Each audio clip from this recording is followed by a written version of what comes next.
खैर मकदम है आप सभी का ईटीवी उर्दू के इस prime time debate show big bulletin में आपके साथ मैं हूं समीर अब्बास। देश की सबसे बड़ी अदालत चाहती है कि बाबरी मस्जिद राम जन्मभूमि मसले का हल कोर्ट के बाहर बातचीत से निकल जाए, पर ऐसा हो पाएगा इसकी उम्मीद अब कम ही है। वजह है दोनों पक्षों से आते करारे बयान।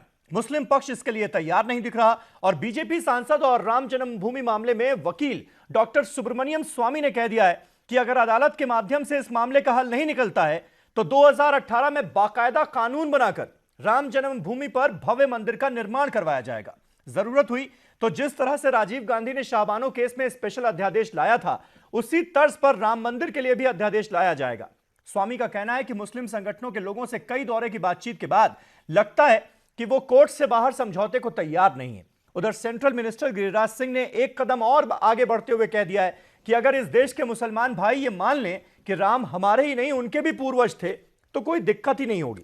बड़ा सवाल यह है कि धमकी, प्यार या इंसाफ, आखिर कैसे होगी राम मंदिर की राह साफ? इसी सवाल पर करेंगे अपने तमाम मेहमानों से तफसीली बातचीत, लेकिन सबसे पहले यह रिपोर्ट। बाबरी मस्जिद राम जन्मभूमि मामला, बातचीत से निकलेगा हल। बाहमी इत्तेफाक राय कायम हुआ भी तो क्या मसले के हल की राह होगी हमवार? बातचीत पहले भी रही है बेनतीजा।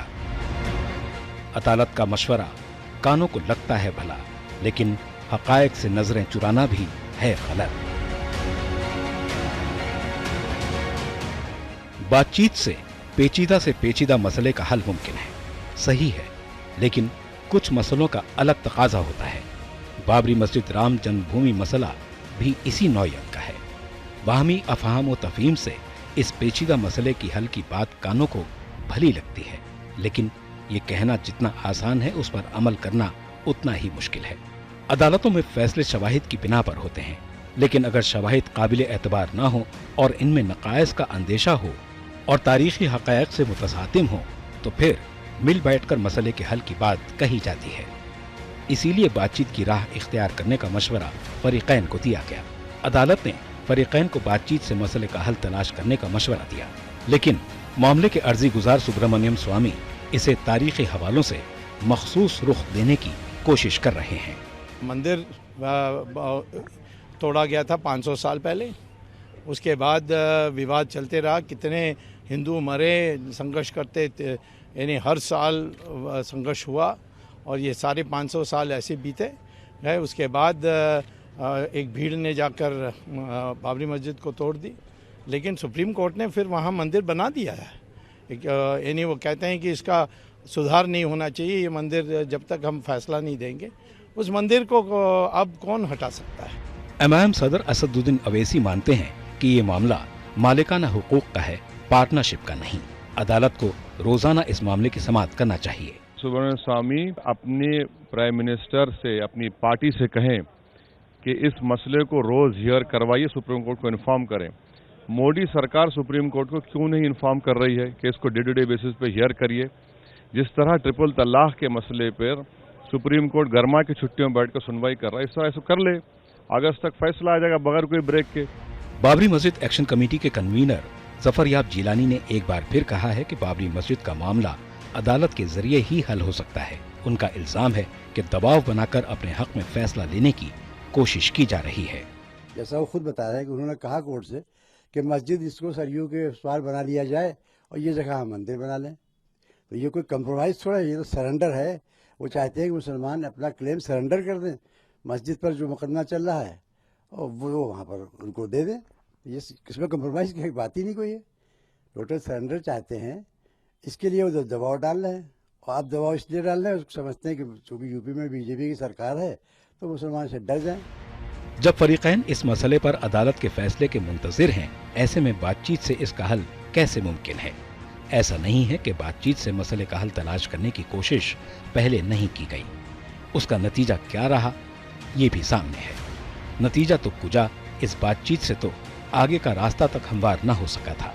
सुप्रीम कोर्ट के ताज़ा मशवरे का जहां एक हल्का खैर मकदम कर रहा है, वहीं दूसरा इसे बेमहल करार दे रहा है। ऐसे में मुज़ाकरात से किसी नतीजे पर पहुंचने की उम्मीद बर आती नहीं मालूम होती। Bureau report, ETV news. तो धमकी, प्यार या इंसाफ, राम मंदिर की राह कैसे होगी साफ, यह है हमारा आज का मुद्दा। तमाम खास मेहमान हमारे साथ जुड़ चुके हैं। हमारे साथ अमीर हैदर जैदी साहब मौजूद हैं, सीपीआई के स्पोक्स पर्सन हैं और पैगाम इंसानियत के चेयरपर्सन हैं। साथ ही साथ डॉक्टर एच.एस. रावत साहब, हिंदू धर्मगुरु, हमारे साथ मौजूद हैं, वीएचपी का पक्ष रखेंगे। अश्विनी उपाध्याय साहब स्पोक्स पर्सन हैं, national spokes person Bharatiya Janata party के, वो हमारे साथ बस थोड़ी देर में जुड़ने वाले हैं।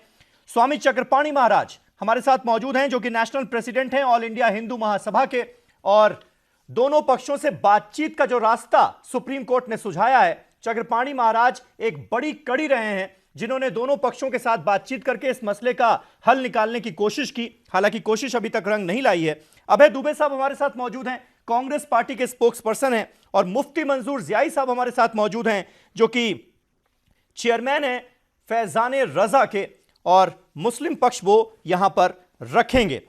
सबसे पहला सवाल मैं स्वामी चक्रपाणी आपसे पूछना चाहूंगा। आपने बहुत कोशिशें की कि बातचीत के रास्ते से इसका हल निकल जाए।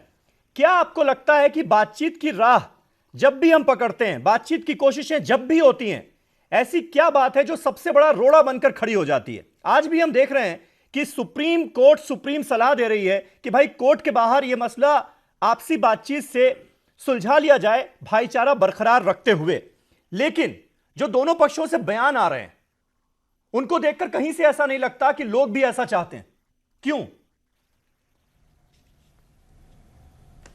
देखिए समीर जी, मैं आपको बताना चाहता हूं, कई राउंड की हम लोग की वार्तालाप हुई, और ये वार्तालाप 2010 पे जो 30 सितंबर 2010 को निर्णय आया, उसके बाद से ही हम लोग की वार्ता चलती रही, बड़ी सौहार्दपूर्ण।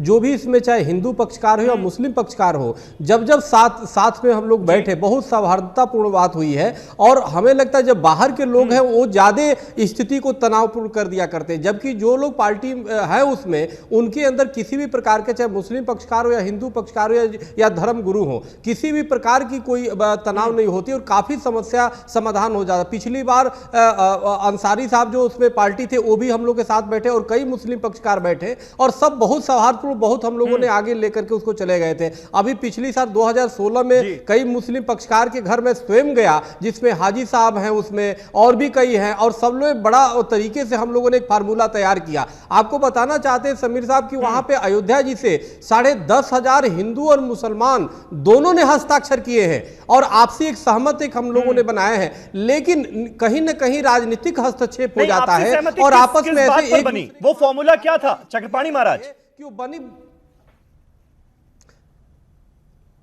जी नहीं, वो फार्मूला यही है। नहीं, वो 2-3 चीजें हैं जो हम लोगों ने बैठ के उसको बनाए हैं, और कई बार की बात हुई जिसमें ये था मंदिर के लिए भी था, और लेकिन उसके तरीके अलग है। एक तो मस्जिद दूसरे जगह बनाने की बात थी, और भी कई प्रकार के उसमें 2-3 प्रकार के हम लोगों ने रखे थे, और उसमें सब काफी हद तक सहमति बनी कि आपस में कम से कम अब वर्तमान में जो माननीय सुप्रीम कोर्ट ने जो इशारा और सुझाव दिया है, ये इतनी बेहतरीन सुझाव दिया है, ऐतिहासिक सुझाव दिया है। ये एक बहुत अच्छा मौका है कि देश में हिंदू और मुसलमान एक अपने आदर्श प्रस्तुत करके पूरे विश्व में जो एक तनाव की स्थिति बनी है, विश्व में अपनी आदर्श प्रस्तुत करे। लेकिन कहीं ना कहीं जब राजनीतिक हस्तक्षेप हो जाता है और राजनीतिकरण होने लगता है, तो निश्चित रूप से मुसलमान चाहता है मुस्लिम वोट का ध्रुवीकरण हो जाए, और कुछ जो हिंदू जो राजनीतिक है वो चाहते हैं हिंदुओं का वोट का ध्रुवीकरण हो जाए, और इसमें पिसता है जो धार्मिक जगत के लोग हैं वो पिस जाते हैं। तो राजनीतिकरण या तो राजनीतिक अश्विनी उपाध्याय साहब हमारे साथ जुड़ गए हैं, चक्रपाणी महाराज अश्विनी उपाध्याय साहब हमारे साथ जुड़ गए हैं, बीजेपी के स्पोक्स पर्सन। अश्विनी जी, आपने सुनी होगी चक्रपाणी महाराज की बातें कि राम मंदिर मुद्दे का ये जो हल निकालने की कोशिश की जा रही है, आउट ऑफ कोर्ट सेटलमेंट की बात की जा रही है, इसमें सबसे बड़ा रोड़ा जो है वो हमारी सियासत बन रही है। आपकी पार्टी ने राम मंदिर मुद्दे को लेकर सबसे ज्यादा सियासत की है, ये साफ तौर पर मैं कहता हूं। लेकिन अभी भी जो रोड़ा अटकाया जा रहा है वो आप ही की पार्टी की तरफ से अटकाया जा रहा है, ऐसा क्यों? सुब्रमण्यम स्वामी साहब कहते हैं जब बात हो रही है कि समझौते से हल निकल आए, आपस में बैठकर लोग इस मसले को सुलझाने की कोशिश करें, ऐसे में यह बयान देना कि नहीं आप मानेंगे तो है नहीं, तो 2018 में हम कानून बनाकर राम मंदिर का निर्माण कर लेंगे, ये क्या समझौते की गुंजाइश छोड़ रहे हैं वो? नहीं, देखिए समीर जी, मैं आपको जिस दिन सुप्रीम कोर्ट में मेंशन किया था सुब्रमण्यम स्वामी जी, मैं कोर्ट में था, आप जानते हैं मैं सुप्रीम कोर्ट में वकालत करता हूँ, और मेरे सामने ये पूरा मेंशनिंग हुई। कोर्ट की जो ऑब्जर्वेशन थी, एक चीज बड़ी स्पष्ट है कोर्ट ने इस चीज को ये तो मान लिया है कि ये आस्था का विषय है, इसको जी पूरी तरीके से आस्था का विषय माना है, जबकि दूसरी जो और भी विषय थे उनको उन्होंने इससे नहीं मतलब आने दिया। अब मैं आता हूं जहां तक हमारी पार्टी की बात है। हमारी पार्टी शुरू से, आप ये देख लीजिए, आजादी के बाद अगर हमारी पार्टी ने इस विषय को नहीं उठाया होता तो शायद राम मंदिर की बात, निर्माण की बात चलती नहीं। और इस राम मंदिर का निर्माण हमारी पार्टी हमेशा उसके साथ में है, जो भी चाहिए सहयोग करने के लिए तैयार है। लेकिन क्योंकि ये मामला अदालत में है तो इसका दो ही तरीका हो सकता है, या तो अदालत इसका फैसला कर दे, अदरवाइज यहाँ पे आपसी बातचीत में हो जाए। जो उस दिन का रिमार्क आया हमने उसका स्वागत किया है, और मुझे समझ में नहीं आ रहा दूसरे पक्षकार इसमें क्यों आगे नहीं आ रहे हैं। मुझे लगता है उनको भी आगे आना चाहिए। एक दो बातें मैं और आपको बता दूं। एक तरफ पर्सनल लॉ बोर्ड क्या कहता है, जब ट्रिपल तलाक का मामला आता है कहता नहीं नहीं नहीं नहीं ये कोर्ट में नहीं हो सकता, ये तुम्हारी आस्था का विषय। जबकि सुप्रीम कोर्ट उसको आस्था का विषय नहीं मानता। सुप्रीम कोर्ट अगर आस्था का विषय मानता तो तलाक के लिए कह देता कि बाहर इसको ठीक कर लो। तलाक वाले मामले में, हलाला वाले मामले में, पॉलीगैमी वाले मामले में ठीक है, वो अलग मसला है। तलाक, हलाला, ट्रिपल तलाक, हलाला, इस पर हम बहुत सारी बहस कर चुके हैं अश्विनी जी।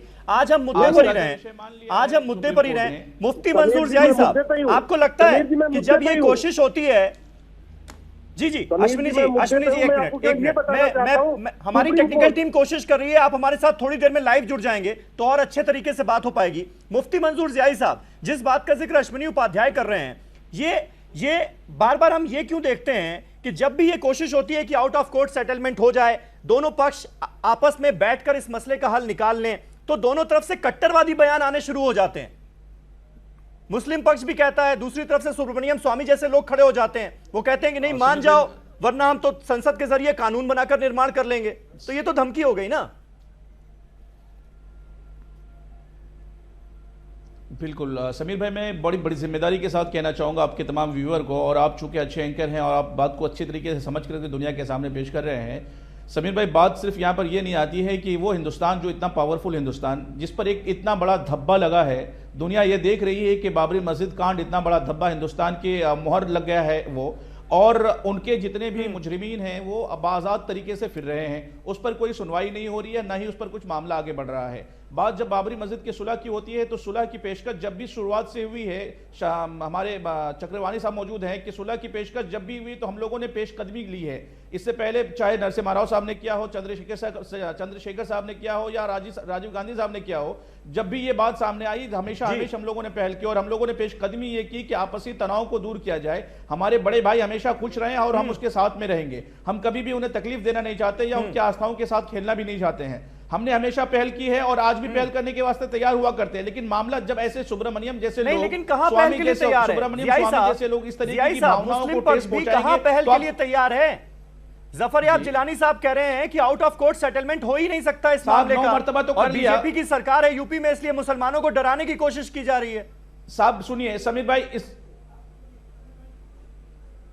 भाई, इसी बात को मैं बताना चाहता हूं कि हम बाहर बात ना करना, यह भी कोर्ट का सपोर्ट करना है, क्योंकि इस तरीके से 6 महीने, साल भर, 5 साल, 25 साल, पिछले 25 सालों से जो पीड़ा हमारे दिलों में है, जो दर्द हमारे दिलों में है, और हिंदुस्तान जिस दर्द को महसूस कर रहा है, हिंदू और मुसलमान दोनों भी तड़प रहे हैं इस बात के लिए कि एक हिस्टोरिकल चीज को खत्म कर दी गई है, वो अगर वापस लोगों के बीच में रख दिया जाएगा तो वापस 25 साल चलेगा और वो 50 साल में तब्दील हो जाएगा। ये बजरंग दल के लोग हो या बीजेपी के लोग हो, ये चाहते नहीं है कि वहां पर मंदिर बने या मस्जिद बने, ये खुद नहीं बनवाना चाहते हैं। और इस तरीके की बातें सामने जब आती हैं, कोर्ट ने हमें कहा है, कोर्ट का आदर है हमारे सर आंखों पर, लेकिन सबसे पहली बात ये होती है कि लोगों के बीच में बात जाएगी तो ये वापस 25 साल तक जाएगा। क्या ये 25 साल तक और खींचना चाहते हैं? क्या 25 साल दर्द और कर्ब के दिन जो गुजारे हैं वो कम थे क्या साहब?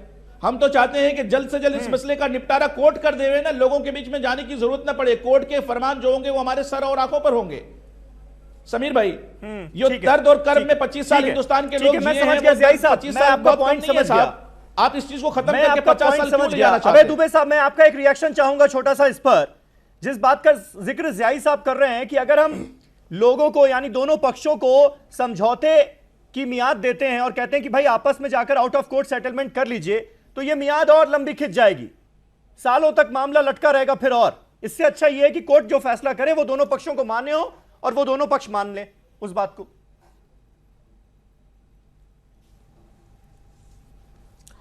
सबीर साहब, देखिए, एक चक्रपाणी जी ने और मुफ्ती साहब ने बहुत खूबसूरत वक्तव्य दिया है। मुझे बताइए, 1720 में निर्मोही अखाड़ा का गठन हुआ, जो राम जी के सच्चे अनुयायी हैं। 1885 में पहला मुकदमा उन्होंने दायर किया बरतानिया हुकूमत की कोर्ट में। 1885 से 1984 तक भारतीय जनता पार्टी, विश्व हिंदू परिषद, राष्ट्रीय स्वयंसेवक संघ, जबकि 1925 में इनकी संस्था का जन्म हो गया। तब तक ना राम भगवान इनके एजेंडे में था, ना बैकड्रॉप में दिखाई देते थे। मुझे बताइए कि जब विश्वनाथ प्रताप सिंह जी की सरकार ने रिजर्वेशन को अनाउंस किया, वैसे ही रथ यात्रा प्लान कर ली अडवाणी साहब ने। मुझको आश्चर्य होता है कि जब उस रथ यात्रा के दौरान अटल जी और अडवाणी जी से पूछा कि मुसलमान भाई तो चाहते हैं कि कोर्ट जो निर्णय दे, वो चाहे पक्ष में हो या विरोध में, वो उनको मान्य होगा, आप मानेंगे कि नहीं? उन्होंने कहा कि कोई कोर्ट फैसला नहीं कर सकती, और करेगी भी तो उस फैसले को मानेगा कौन? हमें सरकार दे दीजिए, हम राम का मंदिर बनाएंगे। जब सरकार दे दी तो कहा गठबंधन की मजबूरियां हैं, पूर्ण बहुमत की सरकार दे दो। पूर्ण बहुमत की सरकार दे दी तो कहा कि न्यायालय के निर्णय को हम मान्य करेंगे। तो साथियों, कौन सा एक मिनट, आपका अवसर आए जब आप बोल लीजिएगा।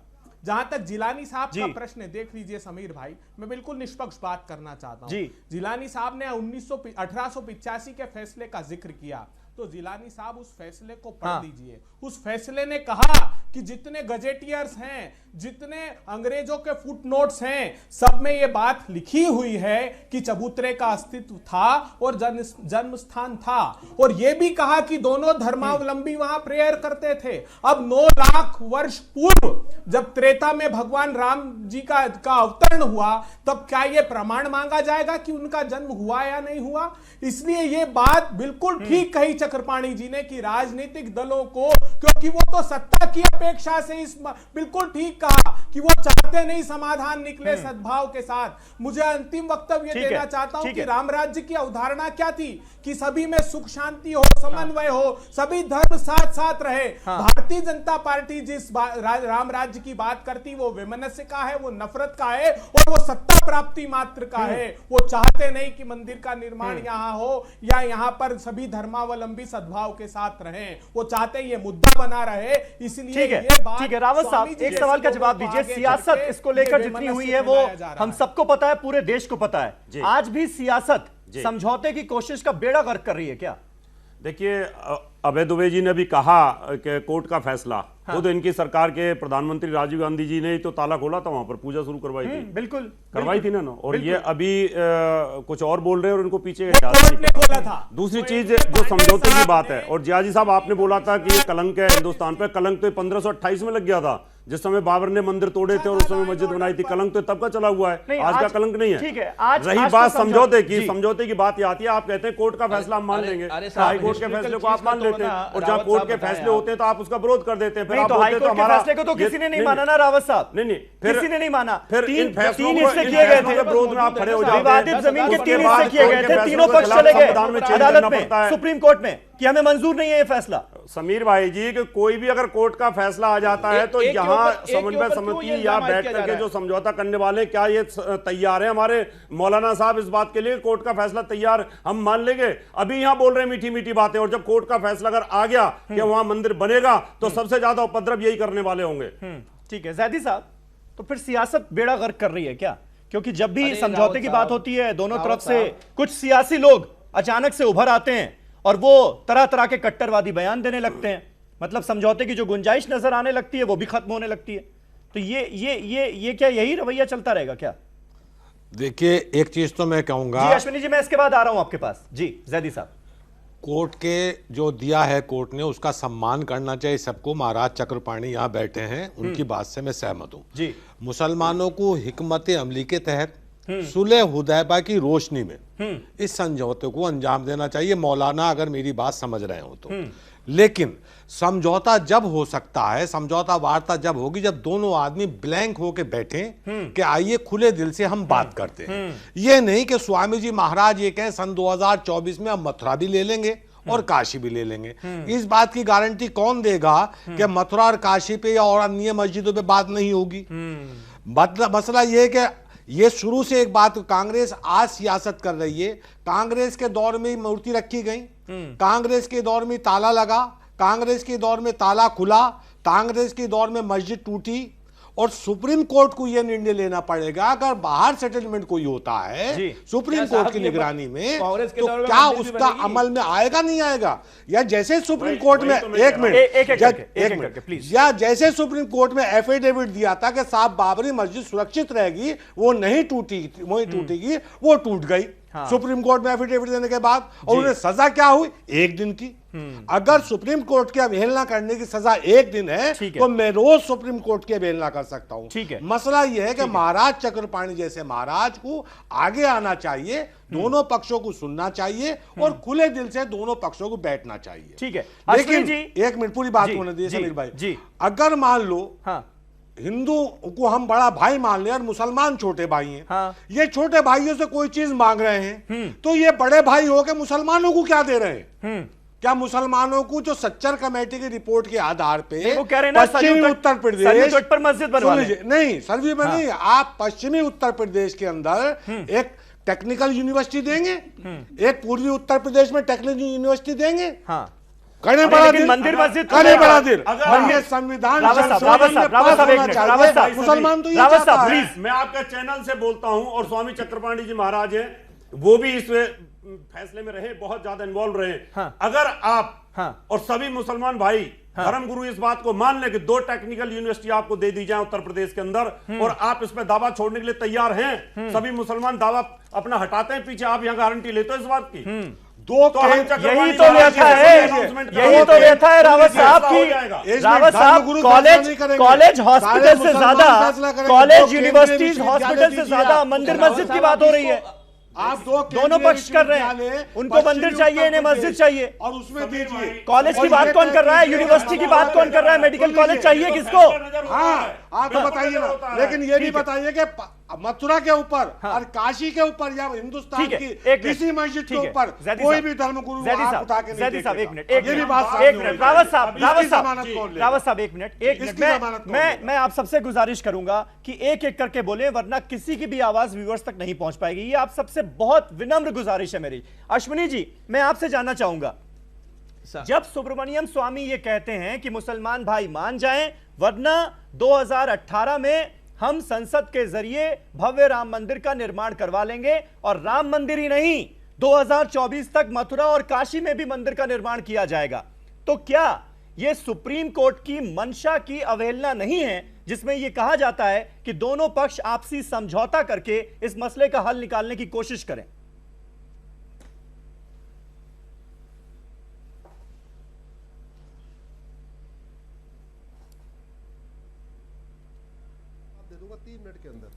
पहली बात तो ये, बाबर भारत में पैदा नहीं हुआ था, बाबर पैदा हुआ माँ उसकी उज्बेकिस्तान की और बाप उसका मंगोलिया का, तो वो भारत के मुसलमानों का आदर्श नहीं हो सकता। पहली बात तो ये तो एक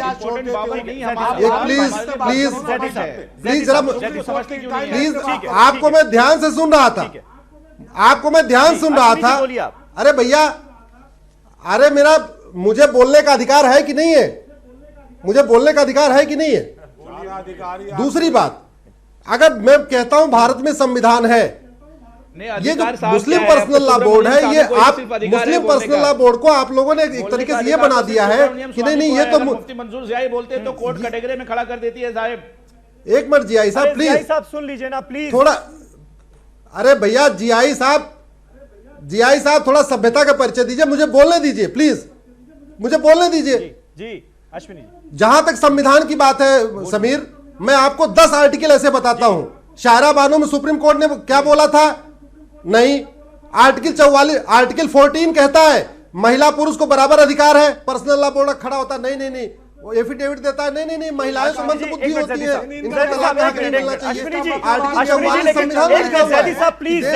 सवाल नागरिक संहिता होगी, पर्सनल लॉ बोर्ड विरोध करता है। लेकिन मेरे सवाल का जवाब नहीं मिला ना, मैंने सवाल आपसे कुछ पूछा, आप जवाब। मैं संविधान की 15 ऐसे आर्टिकल बता दूं, मैं संविधान की 15 ऐसे आर्टिकल बता दूं जिसमें पर्सनल लॉ बोर्ड आके खड़ा हो जाता है। और एक चीज मैं और आपको बता दूं, ये पर्सनल लॉ बोर्ड है क्या? भारत में 20 लाख एनजीओ है, उसी में से एक एनजीओ ये भी है। आप गूगल पे जाके सर्च करिए ऑल इंडिया पर्सनल लॉ मुस्लिम कोड, तो पता चलेगा 1973 में इंदिरा गांधी ने इसको रजिस्ट्रेशन करवाया था। जब इंदिरा गांधी की सत्ता जाने लग गई तो उन्होंने उसका रजिस्ट्रेशन करवा दिया। अरे भैया मैं आपको क्या बता रहा हूं। पहली बात तो आप लोग मुस्लिम पर्सनल लॉ बोर्ड को मुस्लिमों का संगठन मत मानिए। ये सिंपल एक एनजीओ है जो देश विदेश से चंदा लेता है, ऑडिट करवाता नहीं है और विदेशी चंदे पे खेल रहा है, इसलिए बाधा पैदा करता है। देश का हिंदू भी मुसलमान भी एक वहां मंदिर चाहता है। कह दीजिए कि मैं आपके सवाल का जवाब नहीं दूंगा। क्या वो सही किया उन्होंने? अश्विनी जी, अश्विनी जी आप कह दीजिए कि मैं आपके सवाल का जवाब नहीं दूंगा, मैं सवाल बदल दूंगा, दूसरा सवाल पूछ लूंगा आपसे। स्वामी जी ने इनके सवाल का जवाब मैं दे देता हूँ। ये बात इनकी बात से साबित होती है कि वो जमीन नहीं, मैं आपको जवाब दे रहा हूँ। मैं भारतीय जनता पार्टी के प्रवक्ता होने के नाते मैं साबित नहीं कर सकते कि वो राम जन्मभूमि अपने छोटे भाइयों से वो चीज चाहते हैं, लेकिन वो भी कन्फाइंड थे, वो भी कन्फाइंड थे, जैदी साहब, वो भी कन्फाइंड चाहते हैं। रावत साहब ऐसे भैया सुनिए, जैदी साहब एक मिनट दूंगा तो इनका जवाब मैं जैदी साहब एक मिनट। अश्विनी जी 10 सेकंड है आपके पास। 1192 से पहले हिंदुस्तान में कोई मस्जिद ही नहीं थी, तो बाबरी मस्जिद कहां से आ गई? अश्विनी जी, अश्विनी जी की देखिए बात नहीं पूरी हो पाई जी। अश्विनी जी, स्वामी जी भारतीय जनता पार्टी के नेता हैं। स्वामी जी भारतीय जनता पार्टी के नेता और भारतीय जनता पार्टी के प्रवक्ता के नाते मैं ये कह रहा हूं सबसे अच्छा समाधान है इसका बातचीत से हल हो जाए। अगर बातचीत से नहीं हल होता तो निश्चित रूप से सुप्रीम कोर्ट में सुनवाई कर देगा। मुझे लगता है कानून बनाने की जरूरत पड़ेगी नहीं, सुप्रीम कोर्ट इस पे सुनने के लिए तैयार है। मुझे लगता है अगर 10 दिन का टाइम दिया हुआ, 10 दिन के बाद 31 तारीख को स्वामी जी को बताना है कि ये बातचीत होगी नहीं होगी तो सुप्रीम कोर्ट में सुनवाई कर देगा। आपका पॉइंट चक्रपाणी महाराज, 1-1.5 महीने बातचीत से हल निकल जाए। बीजेपी के प्रवक्ता ये कह रहे हैं कि बातचीत से हल निकल जाए, वो ये चाहते हैं, लेकिन जब इस तरह की धमकी दी जाएगी तो कैसे बातचीत संभव हो पाएगी? ये भी तो बड़ा सवाल खड़ा होता है ना। भारतीय जनता पार्टी के 3 वर्ष करीबन होने जा रहे हैं और करीबन 3 से 4 बार हमने केंद्र सरकार से नहीं, उन्होंने धमकी नहीं दिया। जब जफर यार जिलानी ने ये बोला हम तो बातचीत करेंगे नहीं, तब उन्होंने कहा है मिल करके। और ठीक है, सुन लीजिए अश्विनी जी सुन लीजिए, चक्रपाणी महाराज को सुन लीजिए। माननीय सुप्रीम कोर्ट में फास्ट्रैक कोर्ट बनाया गया अगर कोई गलती करेंगे तो उस पर धमकियां देंगे। क्योंकि 2010 में निर्णय के बाद आज तक कोई केस नहीं पड़ा। चक्रपाणी जी आपके ऑडियो में थोड़ी प्रॉब्लम आ गई है, मैं आपके पास दोबारा आऊंगा। रावत साहब इसका जवाब दे दीजिए। जी एक तरफ आप कह रहे हैं कि बातचीत का हल हम चाहते हैं कि बातचीत से हल निकल जाए, फिर धमका भी दो, तो बातचीत कैसे होगी? स्वामी जी ने ऐसा नहीं कहा, उनकी विजुअल मैंने सुनी है, उसमें यह कहा गया था कि हम जब से गिलानी साहब ने बोला कि हम इसको नहीं मानते और ये हो भी नहीं सकता, आपसी से बातचीत से समझौता नहीं हो सकता। जब उनकी ये बात आ गई तो स्वामी जी ने ये कहा है कि ठीक है हम सुप्रीम कोर्ट में जाएंगे और सुप्रीम कोर्ट का अगर फैसला उचित नहीं आता तो नेचुरल है फिर सरकार के पास पावर है, क्योंकि जनादेश केंद्र सरकार और उत्तर प्रदेश सरकार को हिंदुओं का पूरा जनादेश है। फिर आप ये भी कह देते हैं कि 2024 में काशी जगह हमारी मंदिर निर्माण किया जाएगा, हमारी है, वह भगवान राम की जगह, उसको तोड़ा गया और बाबर ने आकर के वहां मस्जिद बनाई 1528 में। मेरी जगह कब्जा कर ली बाबर साहब ने, मैं उसको पुनः वापस लेना चाहता हूं। मैं तो हाथ जोड़ करके जैदी साहब से कहता हूं, और जैदी साहब फैसले की तरफ जा रहे हैं, वो कह रहे हैं हमें 2 यूनिवर्सिटी दे दो और हम जगह छोड़ देते हैं। अगर आप जगह छोड़ देते हैं तो और यूनिवर्सिटी की बात तो जबरदस्ती बनाना चाह जैदी साहब आप तो तैयार हो जाएंगे, लेकिन दूसरे कहां तैयार होंगे? यूनिवर्सिटी चाहिए किसको? यूनिवर्सिटी चाहिए किसको? इस देश में यूनिवर्सिटी चाहिए ही नहीं किसी को, मेडिकल कॉलेज चाहिए ही नहीं। जवाब दे रहा हूं समीर भाई, मस्जिद और मंदिर चाहिए। सर जवाब, अगर अभी इनकी बात में खुद धमकी नजर आ रही है, अगर सुप्रीम कोर्ट का फैसला हमारे अकॉर्डिंग नहीं आता है तो हम सरकार में जाएंगे, बिल बना के नया अध्यादेश लाएंगे और उसे हम ले लेंगे। तो फिर ये वार्ता क्यों? तो फिर ये वार्ता क्यों? फिर ये वार्ता क्यों? मकान कब्जा करके रावत साहब ये फैसला तो अदालत पर छोड़िए ना, अदालत पर छोड़िए ना ये फैसला कि कौन किसकी जमीन पर कब्जा करके बैठा है। जब आपके पास, अरे सुन लीजिए, आप राम राज्य की बात कर रहे हैं तो मैं खाली कराऊंगा। सुन लीजिए महाराज, सुन लीजिए महाराज, सुन लीजिए, राम राज के अंदर एक धोबी को अधिकार था अपनी बात रखने। अरे साहब अगर आपका घर है तो आपके पास अधिकार था अपनी बात नहीं है। रावत साहब जहाँ अधिकार नहीं है, रावत साहब अपने घर का सबूत भी तो नहीं दे पा रहे हैं। मैं सब दोनों की बात करूंगा, मैं सब आपको हिंदू धर्म पे साहब आप अपने उस घर के पेपर्स भी दिखा दीजिए ना, क्या क्या पेपर्स आपके पास मौजूद हैं। उसको खाली कराना हमारा फर्ज बनता है। ठीक है, ठीक है। अभय दुबे जी, क्या कहना चाहिए? अभय दुबे जी नहीं चाहते, आप उसे लेना चाहते हैं तो फिर फैसला ही क्यों कोर्ट में गए? अरे एक एक करके आपने एक एक करके रावत साहब गिरा दी। आपको 2 यूनिवर्सिटी मिलती है, आप दावा छोड़ दीजिए। हम यहाँ ठीक है, लेकिन आपको मंदिर चाहिए, आपको मंदिर चाहिए। रावत साहब, रावत साहब और कहिए कि पश्चिमी उत्तर प्रदेश उसमें हम करना चाहिए। रावत साहब, फिर हमारे अरे साहब सबसे बड़े सामान्य मंदिर नहीं है, प्लीज आप भगवान राम के मंदिर को मंदिर मत बोलिए। आप काबा की मस्जिद की बाकी मस्जिद से तुलना नहीं कर सकते। आप क्या बात कर रहे हैं समीर जी?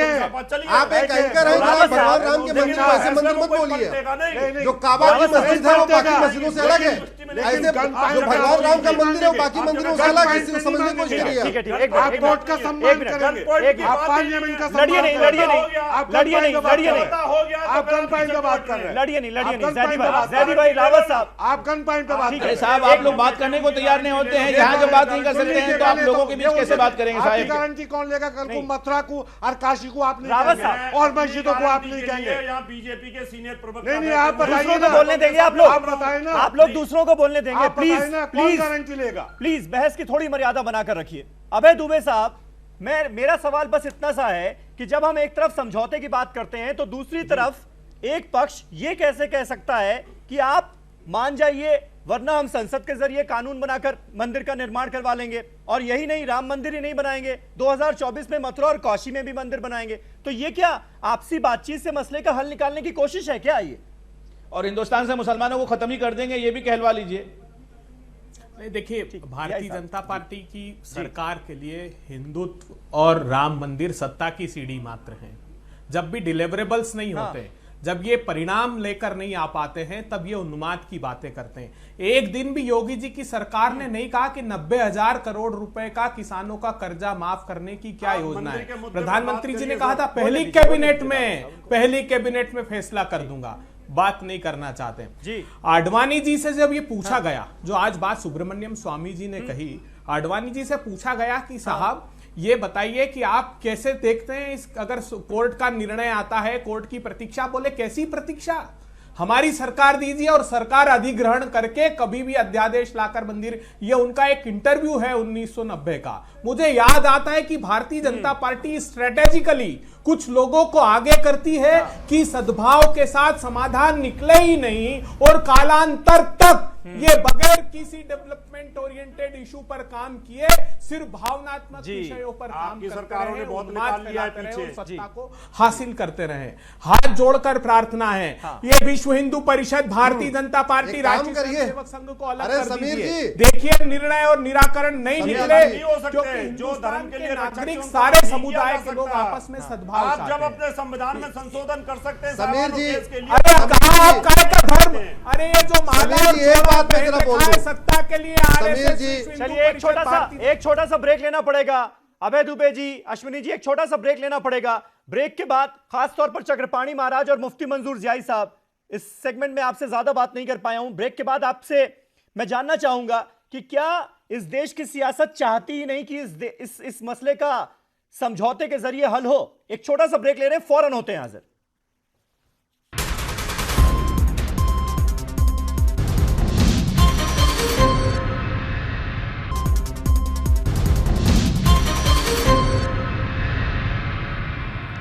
धमकी, प्यार या इंसाफ, कैसे होगी राम मंदिर की राह साफ, यह है हमारा आज का मुद्दा। तमाम खास मेहमान हमारे साथ बने हुए हैं।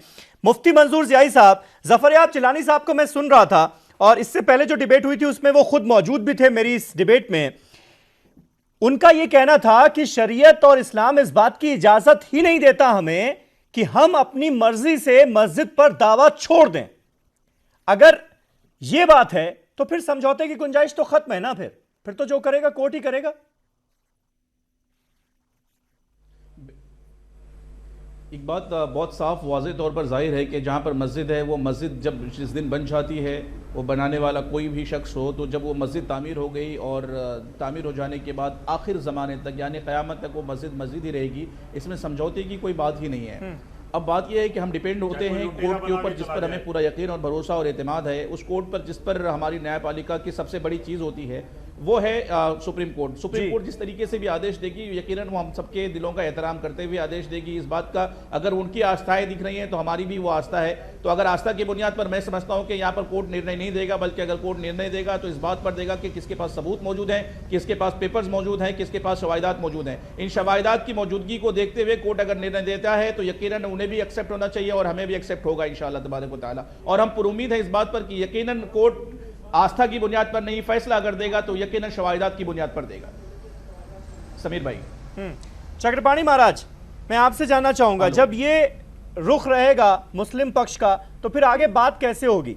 ये बात फिर कैसे मान ली जाएगी कि सरयू नदी के तट पर एक मस्जिद बन जाए और वो जगह राम मंदिर के लिए छोड़ दी जाए? क्योंकि फॉर्मूला तो यही है कुल मिलाकर।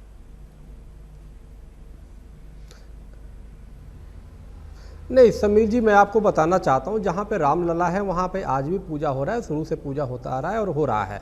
सवाल इस बात का है कि जब वो केस चल रहा है उसमें और दोनों पार्टी को जो माननीय सुप्रीम कोर्ट ने कहा कि एक धार्मिक मसला है, आपस में सौहार्दपूर्ण बात करो, तो हमें लगता है कि उसके बीच में कोई व्यक्ति अगर आंख दिखाए और ये कहे दूसरे व्यक्ति पे कमेंट करे कि नहीं अगर जो नहीं करोगे तो हम ये कर देंगे, ये तो ये उसके नेचर को खराब करना है। उसकी जो सुप्रीम कोर्ट ने जो चीफ जस्टिस ने कहा उसके प्रकृति को खराब करने का विषय हो गया। सवाल यह है कि समझौता न हो पाए, मान लेता हूं कि न हो समझौता, कम से कम हम सौहार्दता को परिचय तो दे।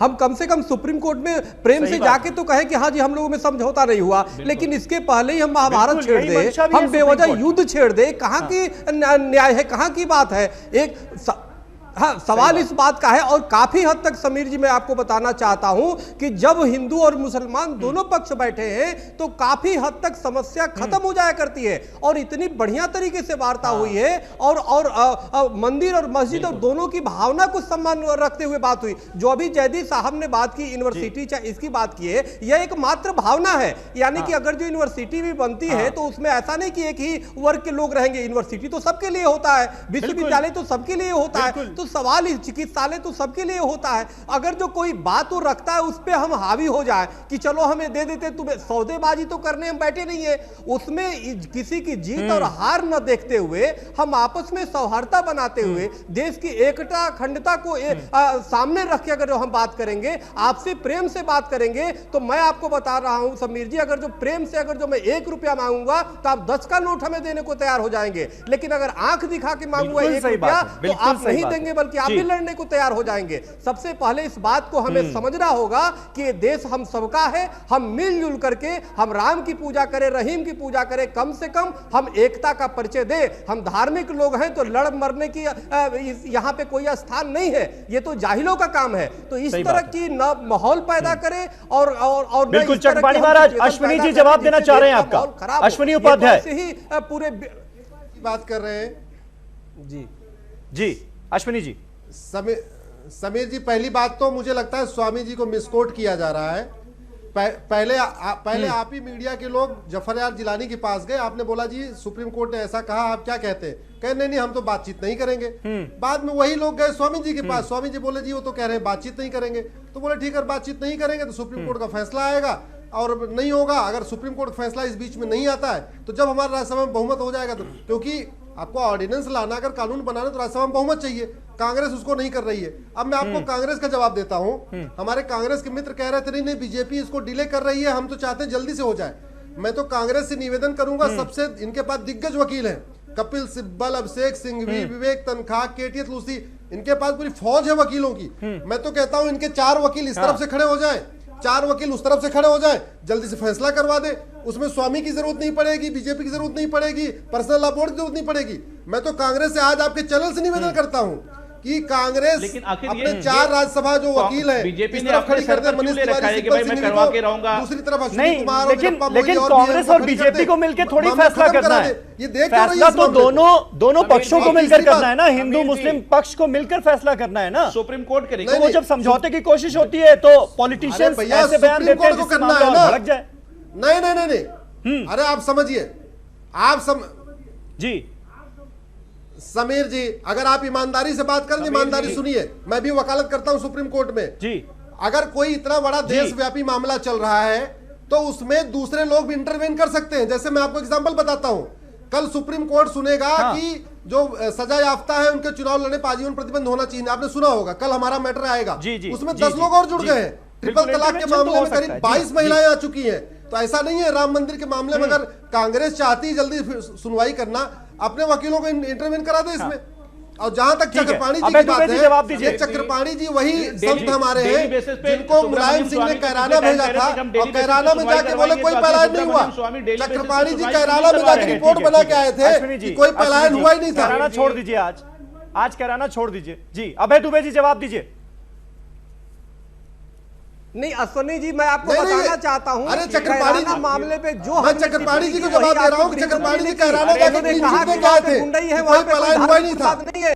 और यही आपके वहां के जो सांसद है, वहां के सांसद है आपके, उन्होंने भी अपनी बयान को पलटा और उन्होंने भी कहा कि वहां पे गुंडई है, वहां पे कोई धर्म को लेकर के विशेष नहीं है। रिपोर्ट हमारे पास है, टिप्पणी की वही टिप्पणी आपके गृह मंत्री राजनाथ सिंह ने आपने कौन सी रिपोर्ट बना के भेजी? रिपोर्ट रखी है, अगर रिपोर्ट सामने आ जाएगी मुंह में कालिख लग जाएगा आपके, आप ये भगवान नहीं पहन पाएंगे। जो आपने सफाइयों के चक्कर में जो रिपोर्ट दिया है, पर्सनल मत होइए, आपकी पर्सनल मत होइए, मुझे लगता है आप पछताएंगे। प्लीज पर्सनल मत होइए। आपके पास क्या सबूत है? आपके पास क्या सबूत है? क्योंकि सियासत नहीं हो ये मैं नहीं जानता और ना यहाँ पर जो बाकी और मेहमान बैठे हुए वो जानते हैं, उसका जिक्र आप यहाँ पर ना करें प्लीज। अगर आपको कोई दिक्कत है तो अदालत में मामला दर्ज करवा दीजिए चक्रपाणी महाराज के खिलाफ। हमारे पास है, स्वयं पोत देगा। स्वामी चक्रपाणी की बनाई हुई रिपोर्ट है। ठीक है, का मसला ये है जो बीजेपी अभी तो चक्रपाणी महाराज ने बहुत अच्छी बात की, वो मेल मिल्लत की बात कर रहे थे, वो मेल मिल्लत की बात कर रहे थे, आपकी सियासत आपस में बैठकर भाईचारा बरकरार रखते हुए समझौते की बात कर रहे थे। सियासत अभी उन्होंने बोलना चाह रहे हैं वो सियासत का जर नहीं खुलने वाला साहब। ये कोई सामान्य मंदिर नहीं है, तो मेल मोहब्बत की बात आप इसको क्यों नहीं समझ रहे? अगर चक्रपाणी महाराज मेल मोहब्बत की बात करते हैं, दोनों कम्युनिटी को एक करने की बात करते हैं, काशी का मंदिर, अयोध्या का मंदिर, मथुरा का मंदिर कोई सामान्य मंदिर नहीं है। धमकी देने की बात काबा की मस्जिद और बाकी मस्जिदें स्वार्थ पैदा कैसे हो? आप क्या चक्रपाणी महाराज जैसे आदमी को भी आप ऑनलाइन नेशनल चैनल पे ये धमकी दे कि उनका मुंह काला कर देंगे, तो देश का आपको माफी मांगनी चाहिए। आप लोग उसके समर्थन में क्यों खड़े हो जा रहे हैं? आपने यही कहा ना, इनडायरेक्ट वे में यही कहा है, इनडायरेक्ट वे में यही कहा है। आप लोग क्या कह रहे हैं? आप उस बर्बर यूनिटी की बात करते हैं, इतना बड़ा अत्याचारी तो उनका सम्मान करते हैं, हमने सम्मान करते हैं। तो ये महाराज चक्रपाणी महाराज को ये कैसे कह सकते हैं कि उनका मुंह काला हो जाएगा? इसका मतलब ये है कि जो बीजेपी के खिलाफ बोलेगा, प्यार मोहब्बत की जमाने खत्म होकर सामने आ जाएगी, आपको समझ में आ जाएगा। देखिए बात निकल जाएगा इसमें। अभय दुबे जी आपका टर्न था। अभय दुबे जी आप बोल रहे थे, रिपोर्ट जो देखेगा तब पता चलेगा। अरे छोड़ दीजिए कैराना अश्विनी जी। अभय दुबे जी आप जवाब दीजिए जी।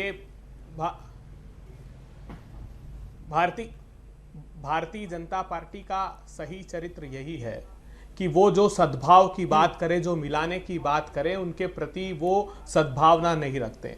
ये स्वामी जी कौन होते हैं इस बात का निर्धारण वक्तव्यों में करने वाले कि सरयू पार स्थान दे देंगे या सरयू के इधर स्थान दे देंगे, ये तो वो लोग मिलकर बैठकर बात करें। सुन लीजिए, जवाब सुन लीजिए। आपने प्रश्न किया, मुझे ये भारतीय जनता पार्टी को समझना चाहिए कि मर्यादा पुरुषोत्तम राम ने न्याय की मर्यादा की रक्षार्थ क्या त्यागा था? उन्होंने सत्ता को त्यागा था, और सत्ता की लोलुपता श्रीलंका के स्वर्ण कलश से प्रतिबिंबित होती है। अश्विनी उपाध्याय जी, जो सत्ता की लोलुपता रखता था वो श्रीलंका में रहता था, और जो सत्ता का त्याग करके न्याय की रक्षा करता था वो प्रभु श्री राम थे। तो आप प्रभु श्री राम के अनुपालक हो या श्रीलंका के लंकापति के, ये बताइए आप क्यों सद्भावना नहीं चाहते इस देश में? क्योंकि आप समाधान नहीं चाहते। आप नहीं चाहते कि एक विभिन्न भाषा, भूषा, भेषज, धर्म, संप्रदाय के लोग इस देश में सद्भावनाओं के साथ रहे। आप चाहते हैं सिर्फ उन्माद, आप चाहते हैं सिर्फ बेमनस्य, आप चाहते हैं सिर्फ लोगों को लड़ाना जो राम के आदर्शों में कतई नहीं है। भगवान राम तो है ही नहीं है। अरे आप हैं भगवान राम के आदर्शों के विरोधी हैं। आप तो सत्ता का जाप मात्र करते हैं, सिर्फ सत्ता के जाप में लगे। आपको सरोकार ही नहीं इस बात से। कहानियों में है। ठीक है, अरे आप राम सेतु को तोड़ने का संकल्प किसने लिया था? मुफ्ती मंजूर जियाई साहब, मुफ्ती मंजूर जियाई साहब, मैं आपसे जानना चाहूंगा, आजम खान साहब से जब इस मामले पर बात हुई तो वो ये तंज कस रहे थे कि सारे उलेमा तो बीजेपी के साथ खड़े हुए हैं, बीजेपी के साथ मिलकर काम कर रहे हैं, इसलिए ठीक है सारे उलेमा मिलकर मंदिर बनवा लें। ये तंज था उनका, क्या मतलब है इसका? तंज नहीं है, सच्ची बात है। जी समीर भाई, मैं बताना चाहूंगा, हिंदुस्तान का हिंदू और हिंदुस्तान का मुसलमान, हिंदुस्तान में बसने वाले सियासी लोगों को छोड़ करके हिंदुस्तान का हिंदू और मुसलमान बड़ी प्यार और मोहब्बत के साथ हिंदुस्तान में रहना चाहता है, लेकिन सियासत के पहलुओं में बसने वाले लोग इन दोनों के दरमियान में जर घोलते हैं। कोई कहता है काली पोतेंगे, कोई कहता है आलिम ही मंदिर बना लेवे। तो इस तरीके की बातें करना ये हम हिंदुस्तानियों को और सीधे साधे हिंदुस्तानियों को बिल्कुल नहीं जचती है। सीधे साधे हिंदुस्तानियों को वो हिंदुस्तान चाहिए जो नेहरू का था, सीधे साधे हिंदुस्तानियों को वो हिंदुस्तान चाहिए जो बाबा साहब का था। सीधे साधे हिंदुस्तानी उस तरीके से हिंदुस्तान चाहते हैं जो बिल्कुल अल्लामा इकबाल ने कहा था कि सारे हिंदुस्तान हमारा। साहब ऐसी बातें हैं कि ये सियासी लोग जहर घोल देते हैं और सियासत का जहर घोल करके हम दोनों के दरमियान में दूरियां पैदा करते हैं।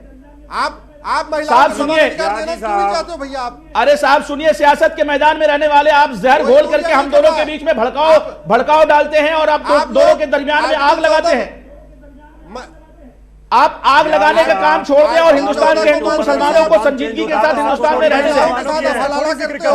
हिंदुओं की बात के ऊपर अगर संसद में कोई बिल पास होता है तो आपको सांप्रदायिक लगता है। रावत साहब, आप तो आज तो इसकी आप कोशिश कीजिए ना कि समझौते से हल निकल जाए, आप समझा लें दूसरे पक्ष को। समझौते की तो बात तो ये है ना, बड़प्पन तो तब है ना, हो गई है जैदी साहब, बड़प्पन तो तब होगा ना जब आप दूसरे पक्ष को समझा लें। समझौते की बात क्या करते हैं, आप तो धमकी देते हैं साहब, दे दो और हम उस जगह से दावा छोड़ देते हैं और आप मंदिर बना लो। अब तो यहाँ स्वामी चक्रपाणी, अरे साहब आप यूनिवर्सिटी की बात करते हैं, सबसे बड़े लैंडलॉर्ड हिंदुस्तान में हम हैं। रावत जी सुनिए, हमें 2 यूनिवर्सिटी दे दो। सुनिए रावत जी सुनिए, सबसे बड़े लैंडलॉर्ड हिंदुस्तान में आप हमें क्या जमीनें देंगे, उसके बदले में आपको 10 गुना जमीनें दे सकते हैं उसी जगह पर। ठीक है, फैसला हो गया स्वामी जी, अगर आप चाहें तो डिक्लेयर कर सकते हैं स्वामी चक्रपाणी जी। अरे साहब तो फिर हमारे को वहाँ पर बाबरी मस्जिद चाहिए, हिसाब से बात करा दीजिए, वहाँ पर भी हमें मोहम्मदी मस्जिद चाहिए। मैं दे रहा हूँ जवाब, मगर आप लेकिन देखिए मुफ्ती मंजूर जियाई साहब आपकी राय से इत्तेफाक किए रखो, हमें भी वहां पर जियाई साहब कह रहे हैं ये फार्मूला मंजूर नहीं है। अरे सुन लीजिए, आपने कहा, अरे आपने कहा ना, अरे आप जवाब तो ले लीजिए, आप जवाब तो अरे सुन लीजिए, जवाब तो ले लीजिए। आप मुझे ये जवाब दीजिए कि काशी और मथुरा पे कोई दावा नहीं होगा, की ताकत भी रखिए, किसी मस्जिद पे कोई दावा नहीं होगा। आप ये कौन गारंटी देगा कि गन पॉइंट पे ये नहीं कहेंगे, वो नहीं होगा। तो भाई सुन लीजिए, आप सुन लीजिए, मैं कह रहा हूँ, मैं अपनी कौम से अपील कर रहा हूँ, सुलह हुदैबिया के तहत, हिकमत अमली के तहत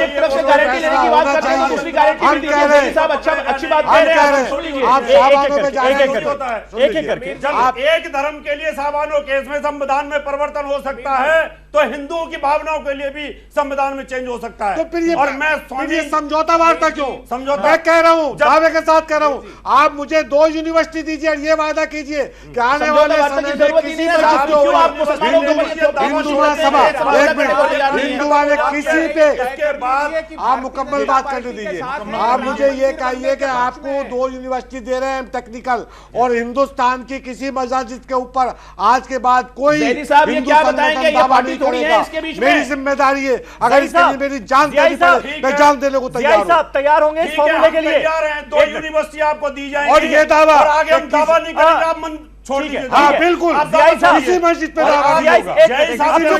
आप चुप हो जाइए, आप चुप हो जाइए, आप चुप हो जाइए। जियाई साहब तैयार होंगे इस फॉर्मूले के लिए क्या?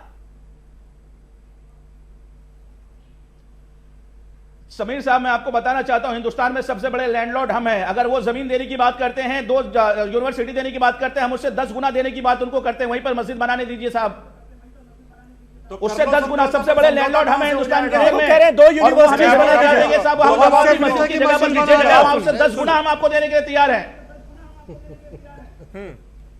आप मैं कह रहा हूं, सुलह हुदैबिया की रोशनी में किबला सुलह हुदैबिया की रोशनी में हिकमत अमली के तहत आपके पास कोई समझौते का प्रपोजल है तो आप बताएं। नेशनल चैनल पे बैठे हैं, इसमें कौम के कितने लोग मारे गए, कितने लोग बेघर हो गए, कितने बच्चे यतीम हो गए, आप कितनी कुर्बानियां चाहते हैं कौम के लिए? अश्विनी जी यानी आप बताएंगे मुझे? अश्विनी जी यानी और जबकि ये जो 2 आदमी बस अब चुप हो जाइए, जैदी साहब आपकी बात सुन ली जी। अश्विनी जी यानी जबकि सुप्रीम कोर्ट मध्यस्थता के लिए तैयार है तब भी समझौता नहीं हो पाएगा। अभी हम इतने अक्लमंद, इतने समझदार नहीं हुए हैं कि साथ बैठकर एक टेबल पर मसले को सुलझा लें 25 सालों बाद भी। यह मान लिया जाए ना। नहीं, भारतीय जनता समीर जी, भारतीय जनता पार्टी बिल्कुल इसका स्वागत करती है। अगर बातचीत करके हो जाए तो बहुत अच्छा है, इससे अच्छा कुछ हो ही नहीं सकता है। मैं तो ये कह रहा हूं, लेकिन ठीक है, जैसे पैगंबर साहब के जन्मस्थान पर चर्चा नहीं हो सकती, ऐसे भगवान राम के जन्मस्थान पर चर्चा नहीं हो सकती है। जैसे जो मक्का की मस्जिद है वो बाकी मस्जिदों से अलग है, ऐसे भगवान राम का मंदिर बाकी मंदिरों से अलग है, ये समझना पड़ेगा। ठीक है, ठीक है, चलिए बहुत बहुत शुक्रिया, बहुत बहुत शुक्रिया। वक्त खत्म हो चुका है, वक्त खत्म हो चुका है। 5 मिनट ज्यादा आज ये डिबेट हुई है, वक्त खत्म हो चुका है, मुझे इसलिए इस डिबेट को यहीं खत्म करना पड़ेगा। आप सबका बहुत बहुत शुक्रिया। लेकिन सुप्रीम कोर्ट जब ये सुप्रीम सलाह दे रहा है तो उसकी मंशा यही है, वो चाहता यही है कि आउट ऑफ कोर्ट सेटलमेंट हो जाए, दोनों पक्ष बड़ी तसल्ली से बैठकर एक दूसरे के साथ भाईचारे को बरकरार रखते हुए किसी एक नतीजे पर पहुंच जाएं, सोल्यूशन पर पहुंच जाएं। लेकिन इसकी उम्मीद दुख के साथ कहना होगा कि कम ही नजर आती है सबका रुख और रवैया देखने के बाद।